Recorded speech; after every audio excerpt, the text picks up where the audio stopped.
ay if there's yung i-vlog po natin yung mga inayos po namin na sa pag-grocery namin ni Mama galing sa Mart.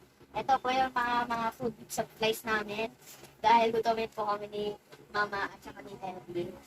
Ito po yung mga pinamili namin. Ito po yung mga yung gatas ko po as well as yung mga biscuit ko po. Tapos ito po yung mga juice ko po para sa pagpasok po.